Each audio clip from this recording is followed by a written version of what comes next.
日 call 0900去邊啊？西沙有一個新嘅寵物有好樓盤，我幸運地參與拍攝宣傳廣告，今次大概都有10多隻狗狗一齊參與。宣傳部門安排了一架寵物巴士接送，順便宣傳下九巴嘅寵物巴士。炒蛋第一次坐雙層九巴，急不及待上層，仲可以自己選擇座位，揀好座位就自己坐定定，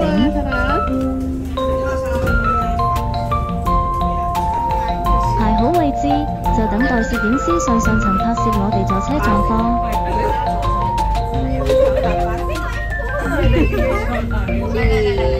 真正排座的狗狗。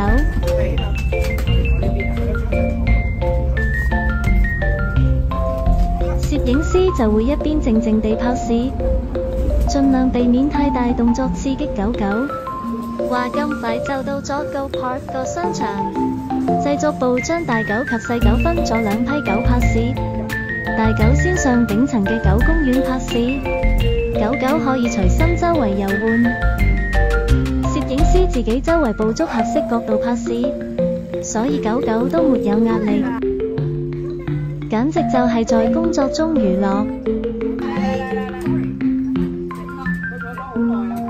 你好，話咁快就拍完狗公園部分，中間轉長時間去商場中停打個卡，然後一齊行去海濱。呢個位置海濱有開揚，就算唔係拍攝狗狗都好鍾意呢個地方。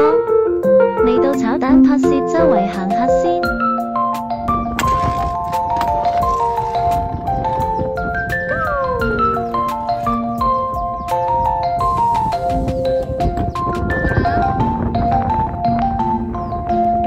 行下發現有朋友衝咗落海，落水玩開心到不得了。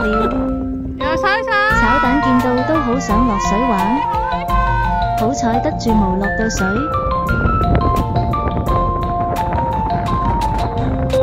攝影師反而好喜歡這樣畫面，希望拍多次狗狗衝落海畫面。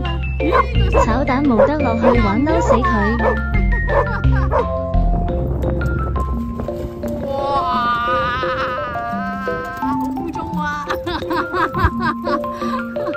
行完呢個私人碼頭之後，影多一陣間就走人。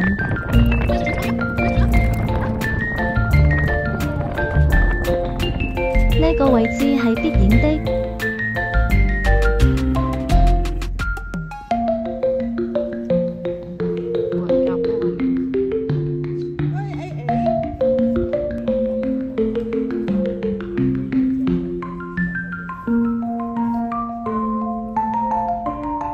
終於都到最喜歡嘅環節，就係食午餐了。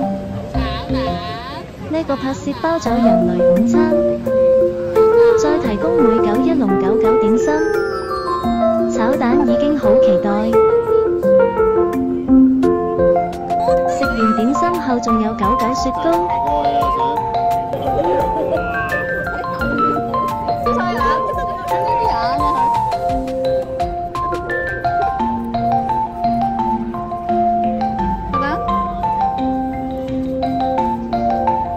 咁快就完咗呢個又玩又食嘅拍攝日，又可以坐返巴士走人。